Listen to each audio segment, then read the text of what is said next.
cell phone's multifaceted in that position-wise only.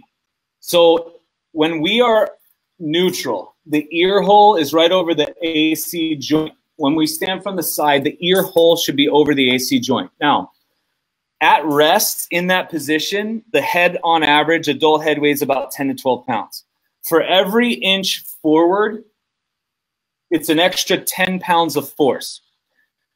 When our spine is moldable, proven by as we were babies, we were born like this, and then we turned into this like upright four curved structure, but we were able to be molded.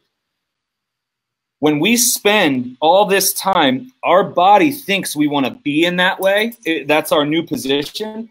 So it will. Of looking at your phone? Yeah, looking at the cell phone. Yeah, so it's here where our heads are pinned down, or we're looking at a computer, or everything's all hunched over and forward, and we're basically like regressing back to how we started when we were babies and we were rounded like that. Now, what that does is the spine will hold that position.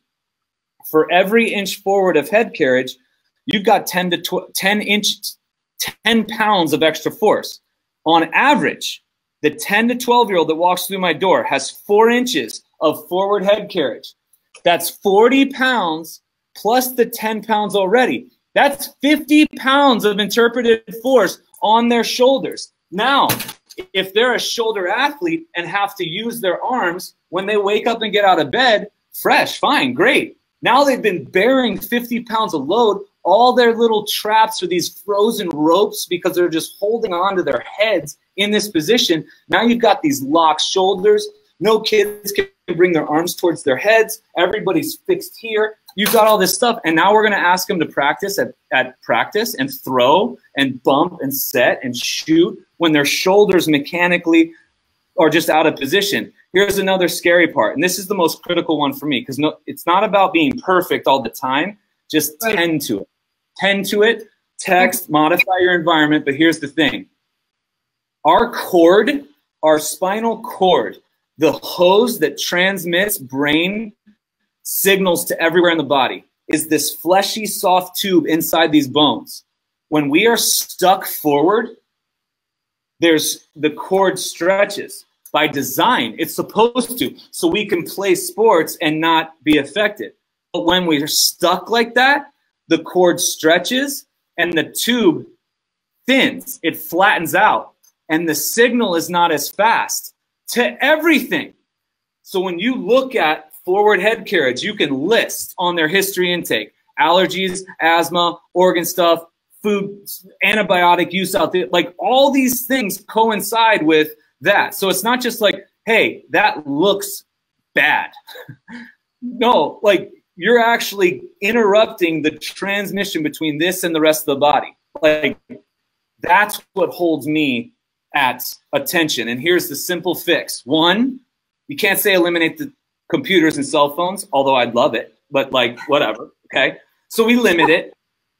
Instead of being here, either lay on your stomach. I say it in the book, lay on your stomach if you have to return emails or do a lot of computer work. Nothing wrong with that. Lay on your stomach so that your head comes up and your chest come down. If you're going to text, hold it at eye level. You'll get mocked because you'll look like you're taking pictures of everybody. But if you just like hold it up, that's what I do in my office. And everyone's like, what are you doing? And I'm like, just returning a text. Like, and then people who have been in are like, no, that's what he does. Like, that's what he does. And they're like on day one. And they're like, oh. And then they're sitting on the couch and they're like texting. Nothing wrong with texting. It's communicating, right? But it doesn't have to be in this environment. So if we can kind of modify how we go about it. Another thing is understanding too, excessive cell phone and computers. And this is huge, huge, huge, huge point. The bits of information that stream off of these screens, the brain has to interpret them. When the brain interprets those bits of information, it's a sympathetic activity. Sympathetic being fight or flight. It's the part of the nervous system that is surviving. And so it's all this information and it's just blah, blah, blah, blah, blah, blah, blah. And then all of a sudden when the sympathetics jump up to survive the environment, great, your immune system goes down by design so that when there's a fire, we're not fighting a cold or a flu. We just go and survive and we're good. So it's to keep us alive. Problem is, we're in this state all the time. And so now sympathetics ramped, immune is down. And I mean, I've had people who weren't healing cuts on their legs, basic tendonitis type stuff. It coincides, like these long, healing never happens. Like you look at screen time and it's like, dude, stop. So again, if I'm a parent of an athlete and the athlete's like, I really want to be this. Okay, let's talk about the phones, bud. You know, and then you describe it in that way. It's not a don't do, but just like, hey, do you think your performance would be good? That's it. Here's the research on it. And then the kid's like, why would I? Oh, mom, give me a flip phone. Or I'm not. And then he's like, or she is like communicating to his friends. Like, they're like, why are you not on whatever the apps are, whatever. And they're like, because I'm trying to make the team, or because I want to be the best. And then the kids are making the decisions for themselves. Like we self-regulated back in the day. We had that NES Nintendo. Yeah. And we could play, but I remember my buddies and I, we'd play, and then we'd stop and we'd be like, all right, that's good. We gotta go do something. Like but we had this like on our own, that it wasn't this abuse. Yeah. You know, we could not do it.